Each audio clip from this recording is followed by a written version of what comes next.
that in mind, please give your attention to this short video.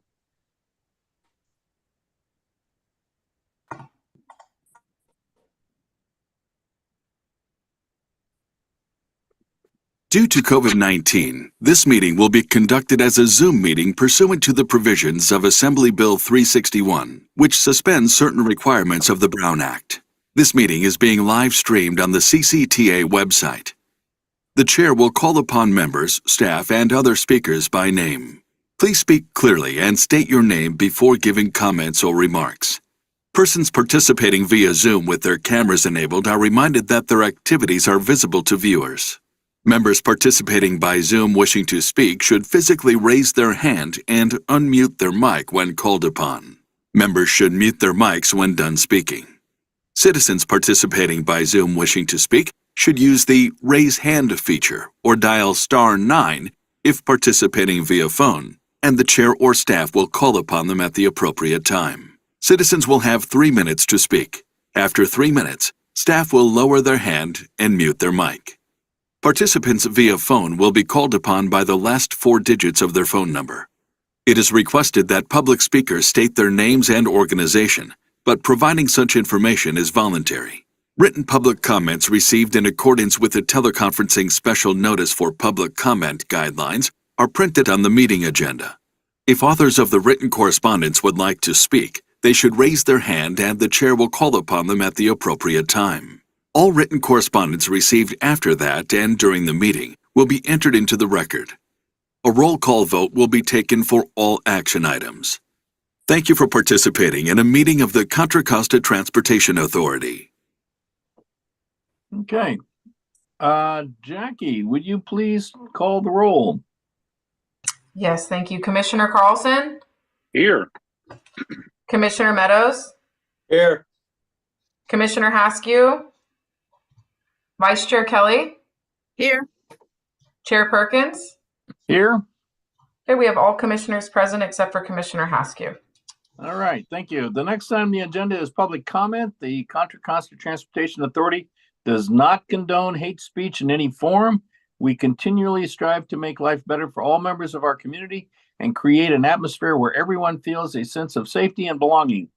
We ask that anyone who wishes to speak does so with civility, respect, and kindness to others.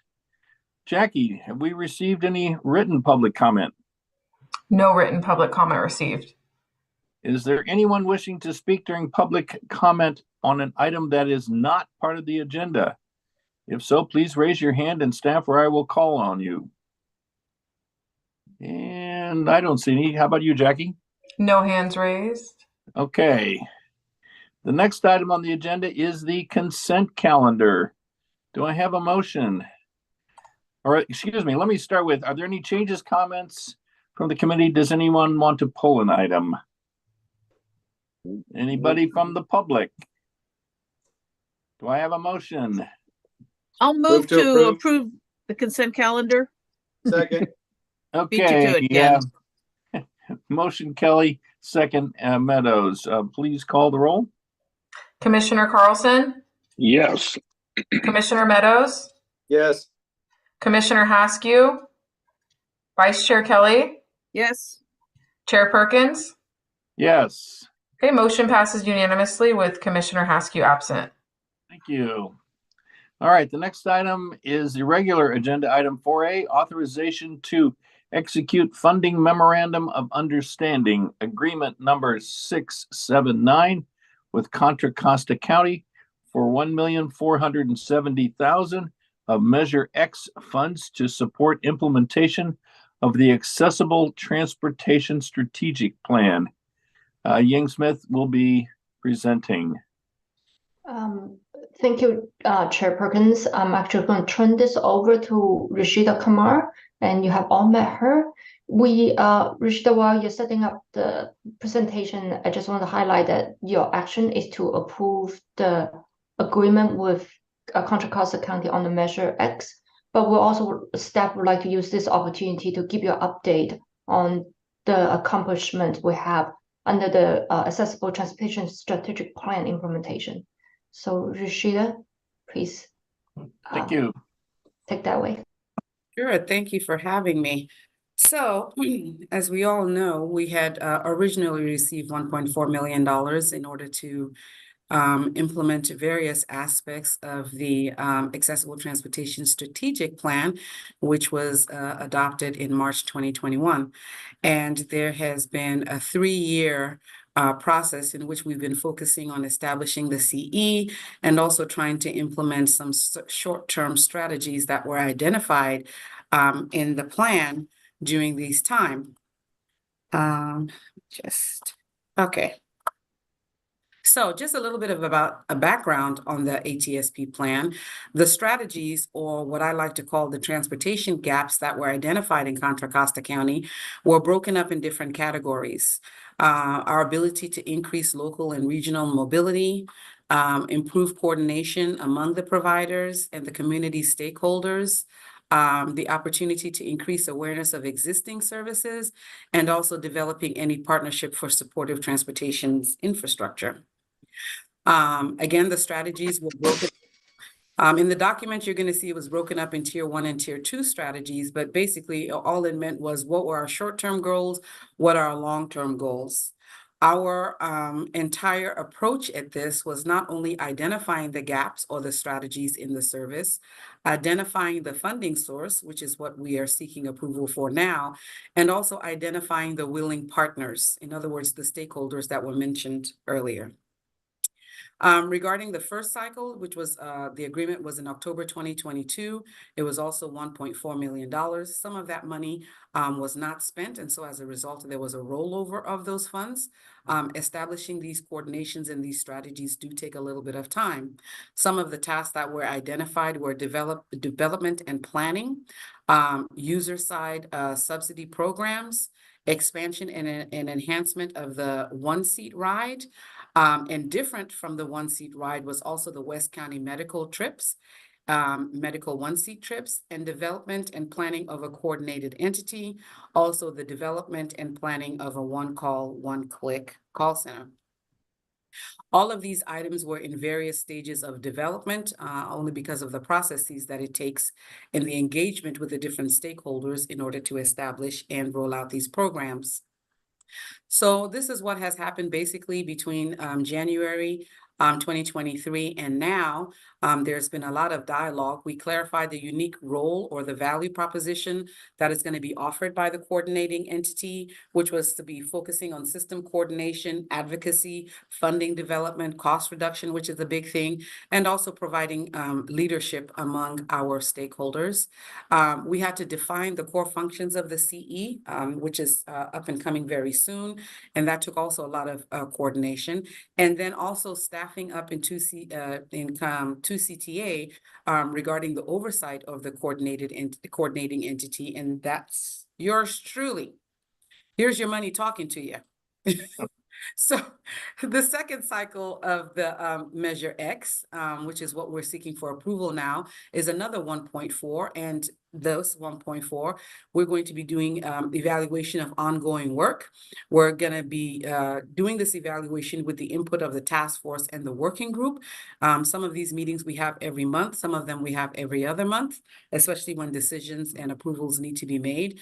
Identify a broad list of strategies from the HESP and also outside of the HESP, especially strategies that have become relevant after COVID. They need to be addressed and feasibility studies need to be done with them. And as I mentioned earlier, the hiring of the program manager here at 2CTA. So some of the cycle 2, some of the programs that we've been working on, the means-based fare subsidy, it was brought earlier. If you remember, there was a short pilot program that has now been extended through East County, that is Tri-Delta. The development of the expansion of this program, that's also coming up quite quickly. And that partnership is going to be with County Connection and WestCat, scheduled to begin in Q4 of 2024. The medical trips pilot was just approved approved by the Authority Board, and that's in partnership with WICTAC and the City of San Pablo. And also that's going to be launching. And so there's a lot of work that's been going on. But most importantly is the process of the establishment of the coordinated entity. Even though it started with the hiring, first it started with the development of it, identifying the different roles that will be played in it, but also identifying the individual that'll be overseeing the coordinated entity, which is myself. So just a lot of work has been going into that. Once again, our recommendation is to execute funding for the Memorandum of Understanding, the agreement number 679, which is the Contra Costa County to the authority to receive $1.4 million of Measure X funding and authorize these funds to be used for the tasks that have been identified in the service plan for this agreement. I would like to say that one of the other things that you're going to be seeing coming up as part of this funding is the Accessible Transportation Workshop, and that's scheduled for February 29. The idea of this workshop is to bring the different transit agencies together. We're calling it a coordinating entity because it is coordinating all the transportation pillars, big or small, no matter what you look like in Contra Costa County, and fostering a unified fabric in order to support the transportation needs for individuals in Contra Costa County. And with that overview, I'll be more than happy to take questions. Thank you very much. Any comments, changes, questions from the committee? Scott? Yeah, go ahead. Yeah. So Rashida, great presentation. I'm glad to see this move forward. Do we have one phone number that people can call yet set up? You know, there's some confusion amongst people who want to use these services. Do we have like one phone number that they can call? No, we do not. For the services that have already been established, and that is the means-based fare, the medical pilot has just launched. These are specific to the partners that we're working with. So the outreach that's going out would be to the communities that will benefit it in those areas. The establishment of the coordinated entity, which will include the one call, one click call center, will then finally tie all of these programs together. And that's when we're going to roll out a phone number that somebody could call, so that if they fall through the cracks and they have no idea of what programs are out there, then they can actually call this number. So not only will the coordinated entity do some outreach so that everybody has one place that they can call, so this won't be fragmented. I can tell you right now, the establishment of the process that is taking to establish the coordinated entity, that's definitely taking a lot of work. We're on the right track. There are a lot of individual stakeholders that we're pulling together and a lot of buy-in that we're pulling together in order to roll this out. I apologize that this is the long answer. You would think that we could put this phone number out right away, but technically the coordinating entity and the call center is the one that's going to produce the phone number that could be put out to the whole of Contra Costa County, so that if they do not know to call the individual services, they can definitely call this number and have information given to them on a broad band of services that they qualify for. Yeah, great. And I understand, and I know the coordinated entity overall it's made up of a lot of different parts, and so I realize that. So great and wonderful work, and finally, you know, looking forward to seeing it all come together. Hopefully, maybe within this year. Do you think? Let me just say that when we finally launch that one phone number, we're going to throw a party. Okay, great. Thank you. You're welcome. Any other questions from the committee? Jackie, if we have any written comments? No public written comments. And do we have anybody from the public that wanted to speak? I see Okay. no hands raised. Okay, do I have a motion then? So Scott, I'll make a motion to execute funding MOU agreement number 679 with Contra Costa County for the authority to Second. receive $1,470,000 in Measure X funding. Thank you. And I got a second from Mr. Carlson. All right, Jackie, please conduct a roll call vote. Commissioner Carlson, Yes. Commissioner Meadows, Yes. Commissioner Haskew, Vice Chair Kelly, Yes. Chair Perkins. Yes. The motion passes unanimously with Commissioner Haskew absent. All right, on to the next item is agenda item 4B, approval of the 2023 Congestion Management Program update for Contra Costa County, presented by Matt Kelly. So take it away, Matt. Thank you, Chair Perkins. Good afternoon, Planning Committee members. Matt Kelly, Senior Transportation Planner with the Authority. Here to present the CMP for Contra Costa County. This is our 16th update of the Congestion Management Program. And I'll just give you a little history on it. It's a state required program and established back in 1991. Back then, Measure C was just a couple of years old, but it had something innovative known far and wide as the Growth Management Program, originally established with Measure J and then updated, or with Measure C and then updated for Measure J. Well, the state saw what we were doing here in Contra Costa, thought it was a really good idea in terms of being able to kind of manage the impact of growth on the transportation system and to attempt to manage the congestion that a lot of our urban counties around the state were experiencing. So this legislation was created based on our growth management program. For that reason, we are still required to update the CMP every 2 years, but we do defer a lot to the growth management program where we fulfill many of the requirements of the CMP.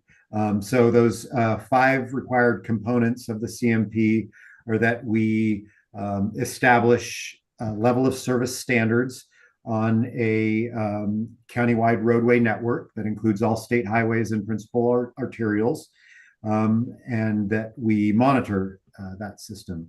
So we do that as part of the CMP, but that is also, that roadway network is also a subset of our routes of regional significance, which we analyze in the action plans. So that's where we monitor the system in the growth management program.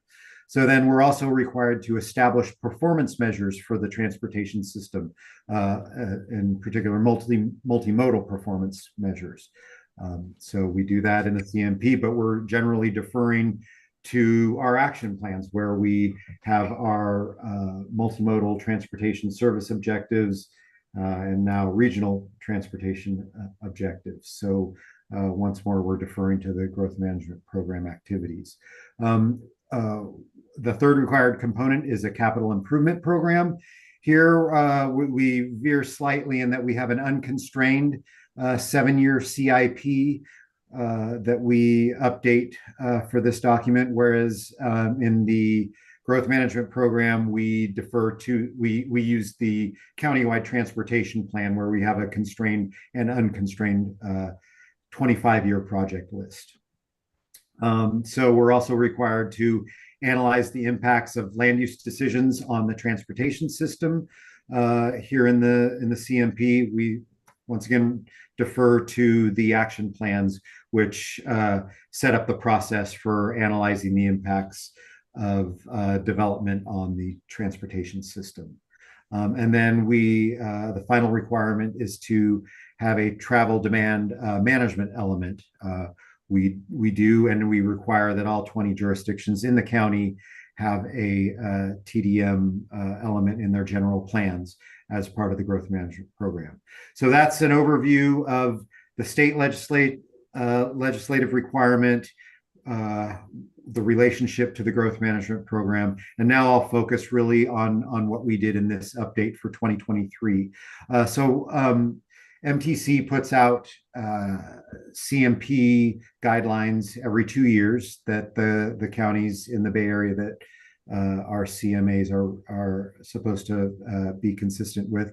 And one of their main requirements is that we are consistent with the adopted regional transportation plans. So we make sure this CMP is consistent with Plan Bay Area 2050, which was adopted in 2021 and previous to the the 2021 CMP update, or sorry, after the 2021 CMP update. We're also focusing on updating that CIP, that capital improvement program project list. Over this summer and fall, we went through an extensive round of outreach to get all the project sponsors around the county to update their projects in the database. We got hundreds of projects updated and added, and it actually increased the value of the CIP by about $30 billion. We're at $46 billion. And the real reason for that large increase is because BART added a couple large projects, including the county's share of Link 21, which is about $10 billion. That doesn't mean we have to pay for it. It just is a placeholder for that project. This is unconstrained. And then there's several other large transit projects including in East County and in West County that really drove up the price of the database. But like I mentioned, it's really unconstrained, and the reason you want a project in there is if you are currently seeking funding for a project as a local sponsor, you do need to be in that CIP. So it's really just a kind of a license, a hunting license. You get in there, and then you have a license to go seek funding elsewhere from the feds or the state. And so then we also focused on updating any discussion of SB 743 and that change to VMT, because our growth management program now revolves around VMT in addition to LOS. But the CMP legislation is still focused on LOS. We don't know whether they'll change that in the future to be more in alignment with their own SB 743 legislation. We also update our model consistency documentation. We are required both in the CMP and under Measure J to have a model consistent with MTCs that can forecast the conditions out into the future. And we're actually just about complete with our model update, where we're actually using MTC's model as the platform for our more detailed model. And then the other main effort of this update of the CMP was to do that level of service monitoring of the network. As part of that, we monitor 65 intersections around the county for its level of service. All 65 intersections this time around were found to be within their level of service standards. So that's good. We also collect bike and ped counts at those intersections, in addition to the vehicle counts, just to supplement what we're doing and the value of the CMP while we're out in those intersections already. So we now have bike and ped counts collected for those 65 locations since about 2011. So that's pretty good historical data now that we've been collecting. And then we also monitor all of the freeway segments around the county. And we've taken that monitor and report to the technical committee, the TCC. So staff's recommendation is to forward the CMP to the authority board for adoption under public hearing on the 20th, and to forward to MTC for their concurrent adoption. And that's my report, and I can take any questions. Committee, any questions for Matt? Okay. Jackie, we received any written public comments? No written public comments received. And I assume there's no hands raised? No hands are raised. Okay. With that, do I have a motion to forward this to the full board and then to MTC? So moved. Mr. Carlson, have a second? Good job, man. Second. Okay. All right. We have a motion, Carlson, second, and Meadows. Jackie, please roll call vote. Commissioner Carlson, Yes. Commissioner Meadows, Yes. Commissioner Haskew, Vice Chair Kelly, Yes. Chair Perkins. Yes. Okay, motion passes unanimously with Commissioner Haskew absent. All right, with that, we'll move on to correspondence and communications. I see we have no correspondence or communications. Do we have any? I have no comments other than it's about time for Navy to beat the heck out of Army in football this weekend. So that's my focus for the next couple of days. All right, anybody else? Any commissioners have any comments? No. All right. Tim, John, anybody? Just one comment as a friendly reminder. This will be the last meeting of Planning Committee that we'll be holding virtually. So starting in January, all these meetings will be in person, and we will be bringing an item to the full board in December to discuss our meeting conduct. But like I said, I'm anticipating that both all the committee meetings, advisory meetings, as well as already the board meeting will all be in person starting in January. So just a friendly reminder, and they will be held here at the authority board's offices. And you'll all get to know our great dais that you already know. So you get to sit at it some more. So so I just want to friendly reminder, and I appreciate everyone's great work today. Okay. Good job. Anything else? Is there anything else from the staff or commissioners? All right. Well, with that in mind,